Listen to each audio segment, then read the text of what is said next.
നമസ്കാരം.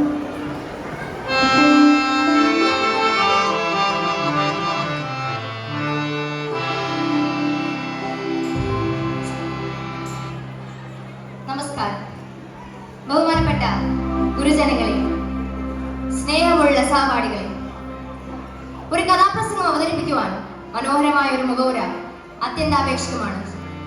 എന്നാൽ സമയം തികച്ചും പരിമിതമായതിനാൽ ഞാൻ ആ ഭാഗത്തേക്ക് കടക്കുന്നില്ല. എന്റെ കഥ ആരംഭിക്കുന്നു. സ്നേഹിതരെ, ലോക ജനതയുടെ വലിയ ദുഃഖമാണ് വിശപ്പ്. വിശപ്പ് ശരിക്കറിഞ്ഞവൻ ദരിദ്രനാണ്, വിശപ്പറിയാത്തവൻ ധനികനും. അതുകൊണ്ട് ധനികന്റെ ഭക്ഷണാവിശിഷ്ടങ്ങൾ എച്ചിൽ കൂനിയിൽ നിറയുന്നു. എച്ചിൽ കഴിച്ചും വയറു നിറയ്ക്കാൻ പാടുപെടുന്ന മനുഷ്യർ ഈ ലോകത്തുണ്ട്. അവർക്കൊരൊറ്റ ലക്ഷ്യമേ ഉള്ളൂ, ജീവൻ നിലനിർത്തുക. ഈ മേശകൾ സ്വപ്നത്തിൽ പോലും കാണാത്ത ആ ജീവിതങ്ങളെ പത്രമാധ്യമങ്ങളോ മറ്റ് മീഡിയകളോ കണ്ടെന്ന് വരില്ല. എന്നാൽ ഈ ദയനീയത പുറം ലോകത്തെ അറിയിക്കുവാൻ ശ്രമിച്ച ഒരു ഫോട്ടോ ജേർണലിസ്റ്റിന്റെ കഥ ഞാനിവിടെ കഥാപ്രസംഗമായി അവതരിപ്പിക്കുന്നു. ഞങ്ങൾ ഇവിടെ അവതരിപ്പിക്കാൻ പോകുന്ന കഥ വിശപ്പ് അഥവാ കഴുകനും കുഞ്ഞും.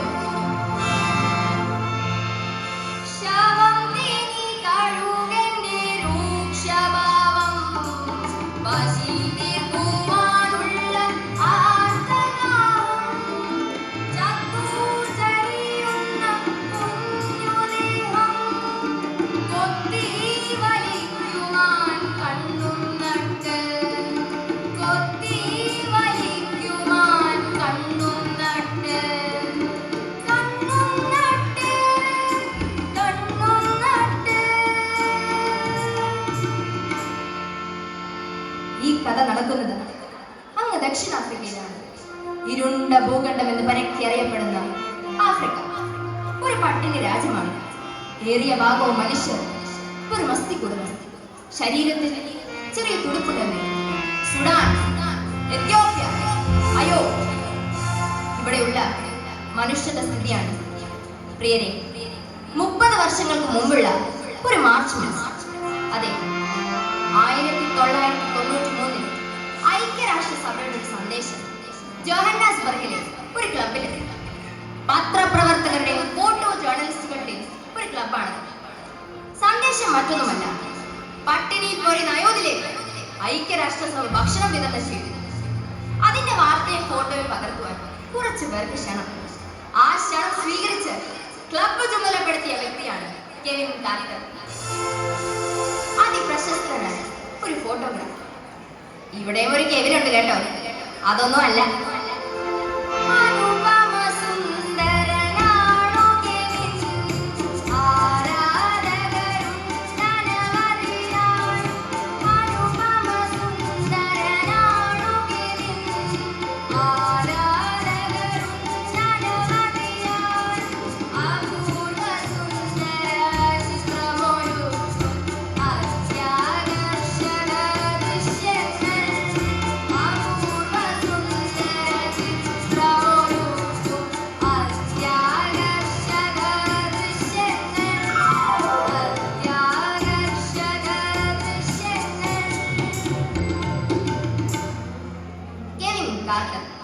തനി വെളുമൻ, 33 വയസ്സ് പ്രായം.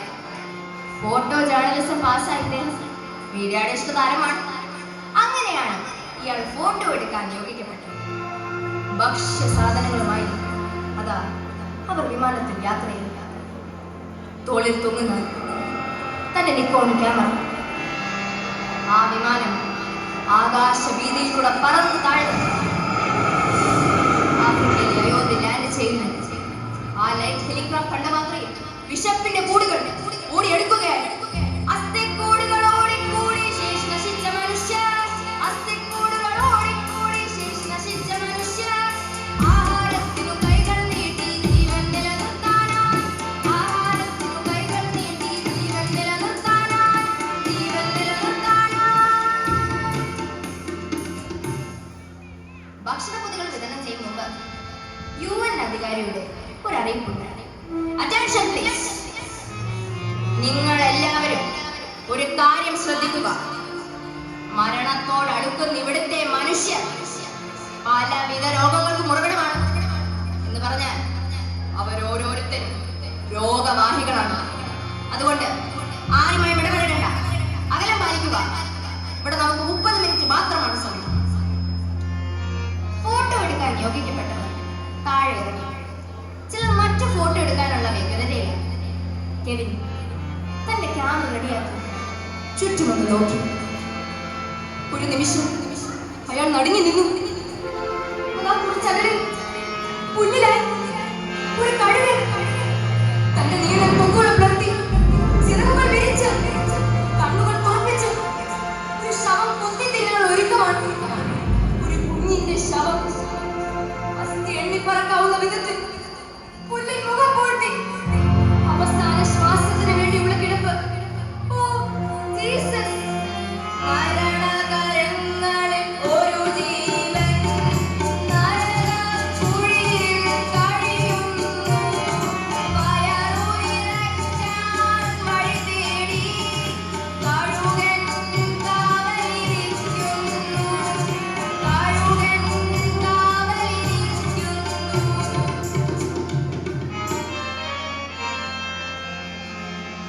ആ കുഞ്ഞ് മരിച്ചാൽ അടുത്ത ക്ഷണം കഴുകൻ ആ കുഞ്ഞിന്റെ ശവം കൊത്തി പറക്കും. അങ്ങനെ സംഭവിച്ചാൽ തനിക്ക് ലഭിക്കാൻ പോകുന്നത് ഒരു ചരിത്ര ഫോട്ടോ ആയിരിക്കും. നിമിഷങ്ങളിടയിൽ കെവിൻ ശ്വാസമടക്കി നിന്നു. 20 മിനിറ്റ് സമയമായി. ആ കുഞ്ഞ് മരിച്ചില്ല, കഴുകൻ കൊത്തിയില്ല. പിന്നെ വൈകാതെ അയാൾ കുറച്ചുകൂടി മുന്നിലേക്ക് വന്നു കഴുകനും കുഞ്ഞും അടുത്തടുത്തായുള്ള ചിത്രങ്ങൾ തന്റെ ക്യാമറയിൽ പകർത്തി.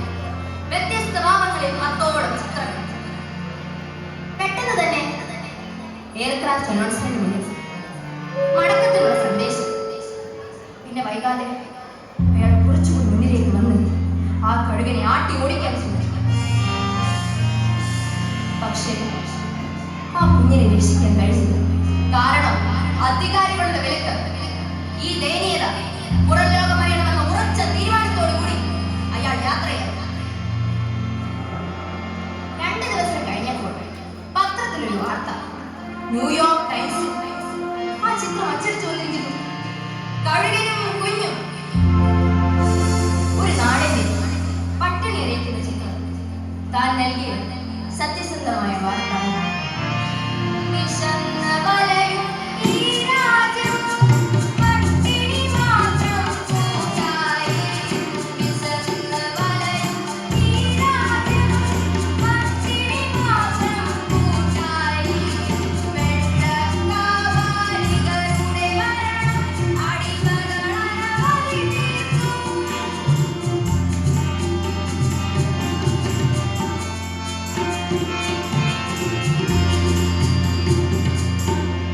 വാർത്ത പ്രചരിച്ചതോടെ പത്ര ഓഫീസിലെ കത്തുകളുടെയും ഫോൺ കോളുകളുടെയും പ്രവാഹം. Yes, New York Times reception. മറുതലയ്ക്ക് നിന്നൊരു ചോദ്യം. ആ കുഞ്ഞ് ജീവിച്ചിരിപ്പുണ്ടോ? അതോ കഴുകൻ തിന്നോ? ഇല്ല, ആ കുഞ്ഞിനെ കുറിച്ച് ഞങ്ങൾക്കൊന്നും അറിയില്ല. ഇതിനോടകം തന്നെ ആ ഫോട്ടോഗ്രാഫർ പ്രശസ്തിയുടെ കൊടുമുടിയിൽ എത്തിക്കഴിഞ്ഞിരിക്കുന്നു. എന്നാൽ ഈ പ്രശസ്തി കൂടെയുള്ളവർക്കോ വിമർശകർക്കോ സഹിച്ചില്ല. പ്രതിഷേധങ്ങളുയർന്നു, വിമർശനങ്ങളുയർന്നു. ലോകം മുഴുവൻ വിളിച്ചുകൂടി സന്തതസാധാരികൾ. പ്രതിഷേധങ്ങളുയർന്നു, വിമർശനങ്ങളുയർന്നു. ലോകം മുഴുവൻ വിളിച്ചുകൂടി സന്തതസാധാരികൾ. ചുറ്റും ശരപ്രവാഹം. അതിനും ഭയാനകമായിരുന്നു തന്റെ ഭാര്യയുടെ ആശയം. നിങ്ങളുമൊത്തുള്ളൊരു ജീവിതത്തിൽ ഇനി ഞാനില്ല. ലോകം വെറുക്കുന്ന മനുഷ്യനാണെങ്കിൽ, മനുഷ്യ സ്നേഹം തീരെ ഇല്ലാതെ ഒരു കുഞ്ഞിനെ രക്ഷിക്കാൻ കഴിയാത്ത ഫോട്ടോഗ്രാഫർ. ഇനി നിങ്ങൾക്ക് നിങ്ങളുടെ വഴി, എനിക്ക് എന്റെ വഴി. മനുഷ്യ സ്നേഹമില്ലാതെ നിങ്ങളുടെ കൂടെ എന്റെ മകന് ജീവിക്കണ്ട. ഞാൻ അവനെ കൊണ്ട് പോകുന്നു. തന്റെ ഭാര്യയുടെ സംഹാര രൂപം കണ്ട് നിശ്ചലനായിരുന്നു. അടുത്ത ക്ഷണം ആ വെള്ളക്കാരി മദാമ്മ അവൻ 5 വയസ്സുള്ള മോനുമായി പുറത്തേക്ക് വന്നു. കെവിൻ ഒരക്ഷരം മിണ്ടാതെ മൗനിയായി ഭൂതകാലത്തിലേക്ക് വീഴുന്നു.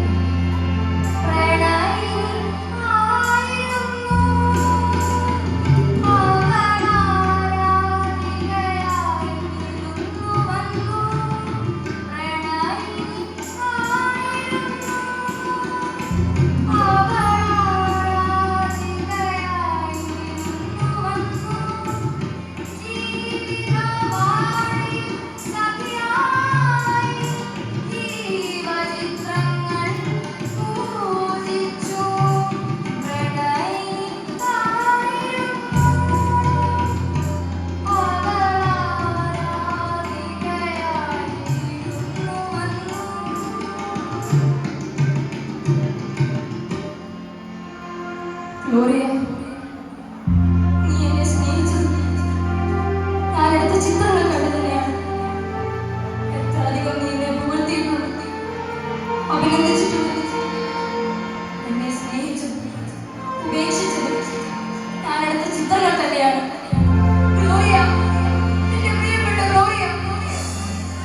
പ്രിയരെ, കെവിൻ കാർട്ടർ എന്ന വിശ്വ ഫോട്ടോഗ്രാഫർ ഇതിനോടകം തന്നെ വിഷാദ രോഗിയായി മാറിയിരിക്കുന്നു. അസ്വസ്ഥമായ നിമിഷത്തിൽ അയാളുടെ കാതുകളിലേക്ക് ഒരു സന്തോഷ വാർത്ത ഓടിയിരുന്നു. ആ വർഷത്തെ പുലിറ്റ്സർ പുരസ്കാരം കെവിൻ കാർട്ടർ. അതും അയാളെടുത്ത ചിത്രത്തിൽ കഴുകിനും ഒരു കുഞ്ഞും. എന്നാൽ ഇതൊന്നും അയാളെ സന്തോഷിപ്പിച്ചു. ഒരു പ്രഭാതത്തിൽ കെവിൻ ഉണർന്നത് ബോളിംഗ് ബെല്ലിന്റെ ശബ്ദം കേട്ടാണ്. വാതിൽ തുറന്നു നോക്കിയപ്പോൾ തന്റെ കണ്ണുകളെ വിശ്വസിക്കാനായില്ല. കയ്യിലൊരു ചുവന്ന പൂവുമായി എന്റെ കൊച്ചുമോൻ. ഡാഡി, എന്റെ അഭിനന്ദനങ്ങൾ ഡാഡി. സന്തോഷമടക്കാനാവാതെ ആ ഫോട്ടോഗ്രാഫ് ആ കുഞ്ഞിനെ വാരിയെടുത്തൊന്ന് ഉമ്മ വെച്ചു.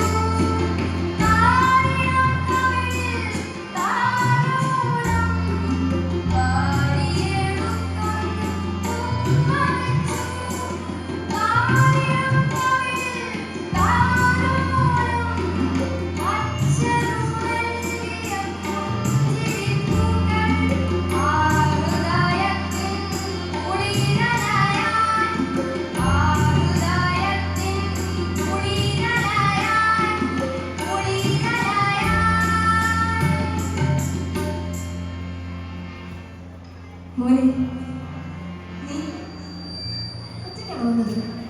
ഇത് കൂടെ ആരെങ്കിലും? ഇല്ല ഡാഡി, ഞാൻ ഒറ്റയ്ക്കാണ് വന്നത്. അന്ന് ഞാൻ ഡാഡിയെ ഓർക്കും, പക്ഷേ മമ്മി സമ്മതിക്കില്ല. മമ്മി എങ്ങെടുക്കുന്ന മോനെ? ആ കുഞ്ഞൻ നിശബ്ദനായി. അവന്റെ കണ്ണുകൾ നിറഞ്ഞു. മമ്മിയുടെ വിവാഹം കഴിഞ്ഞു ഡാഡി. ഒരിടത്തിയായിരുന്നു ആ വാർത്ത. പിന്നീട് അങ്ങോട്ട് അയാൾ കുഞ്ഞിനും ഒരു ശ്രദ്ധയില്ല. അലസത, മൂകത, ചിലപ്പോൾ പൊട്ടിക്കരയും കൂടെ ആ കൊച്ചു പോയി. ഒരു പ്രഭാതത്തിൽ കെവിൻ തന്റെ മോന് നല്ല ഭക്ഷണം നിർമ്മിച്ചു, നല്ല വസ്ത്രങ്ങൾ കഴിച്ചു. അവനെ കാറിലിരുത്തി ആ കാർ ദൂരേക്ക് നീങ്ങി. തന്റെ ഭാര്യ താമസിക്കുന്ന വീടിന് പഠിക്കും ആ വണ്ടി നിർത്തി. ഡാഡി, എന്താ ഇവിടെ? മോനെ, നീ ഇവിടെ വരണം. എന്തിന്? ഡാഡി ഒരു യാത്ര പോകുന്നു. ഇനി എന്റെ കൊച്ചു മോൻ മമ്മിയാണല്ല. കുഞ്ഞിനെ പുറത്തിറക്കിയ ഭാര്യ ഒന്ന് കാണാനും കുഞ്ഞിനെ അമ്മ ഏൽപ്പിക്കാൻ എനിക്കാതെ ആ കാർ തന്റെ ജന്മഗ്രാമത്തെ ലക്ഷ്യമാക്കി ചാടി. അവിടെ വിജനമായ ഇടത്ത് ആ വണ്ടി നിർത്തി. രാത്രിയായി, നക്ഷത്രങ്ങളില്ലാത്ത രാത്രി. തുടർന്നുള്ള 4 ദിവസം ആ വണ്ടി അവിടെ തന്നെ കിടന്നു. ആരും മാത്രമേ ശ്രദ്ധിച്ചില്ല. പക്ഷേ ചോളവയലിൽ പണിക്ക് പോകുന്ന ചില കർഷക നീരോ അതിനെനിക്ക് മൂക്ക് പൊത്തുന്നു.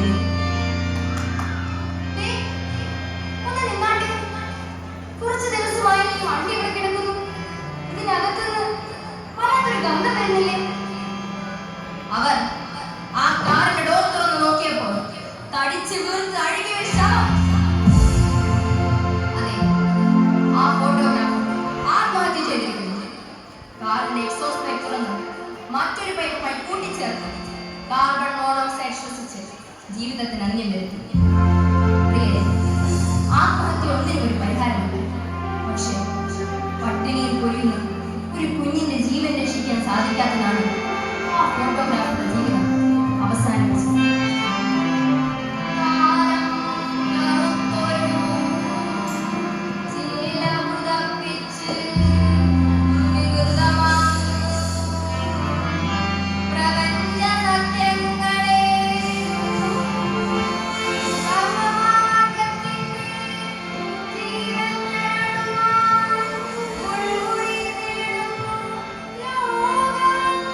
പ്രിയരെ, പ്രതിഷേധങ്ങൾ ഏറെ ഉണ്ടാക്കിയ ചിത്രം ലോകരാഷ്ട്രങ്ങളുടെ ചർച്ചയ്ക്ക് വിഷയമാണ്.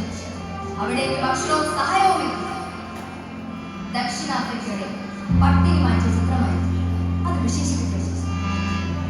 എന്നാൽ ഇതൊന്നും അറിയാതെ ആ ഫോട്ടോഗ്രാഫർ കാല യവനികയ്ക്കുള്ളിൽ മറന്നു. വിശപ്പിന്റെ കരച്ചിൽ പുറം ലോകത്തെ അറിയിക്കുവാൻ നിങ്ങളുടെ കണ്ണുകളും ജാഗ്രതയോടെ തുറന്നിരിക്കട്ടെ. ശാസ്ത്ര സാങ്കേതിക വിദ്യ എത്ര തന്നെ വികസിച്ചാലും വിശപ്പ് മാറ്റുവാൻ ടോണിക്കുകൾ കൊണ്ടോ ടാബ്ലറ്റുകൾ കൊണ്ടോ സാധിക്കില്ല. ആഹാരം തന്നെ വേണം. അതുണ്ടാക്കേണ്ട ബാധ്യതയാണ്, നൽകേണ്ട ചുമതലയാണ്. എത്തിച്ചേരേണ്ട കരങ്ങളിൽ പല കാരണങ്ങളാലും രാജ്യം നേരിടാൻ പോകുന്ന വലിയ പ്രതിസന്ധിയാണ് വിശപ്പ്. വിശപ്പ് വിശപ്പ് വിശപ്പിന്റെ മുന്നിൽ നമ്മളാരും മഞ്ഞനല്ല എന്ന് ഓർമ്മപ്പെടുത്തിക്കൊണ്ട് എന്റെ കഥ ഇവിടെ പൂർണ്ണമാകും. ഇത്രയും നേരം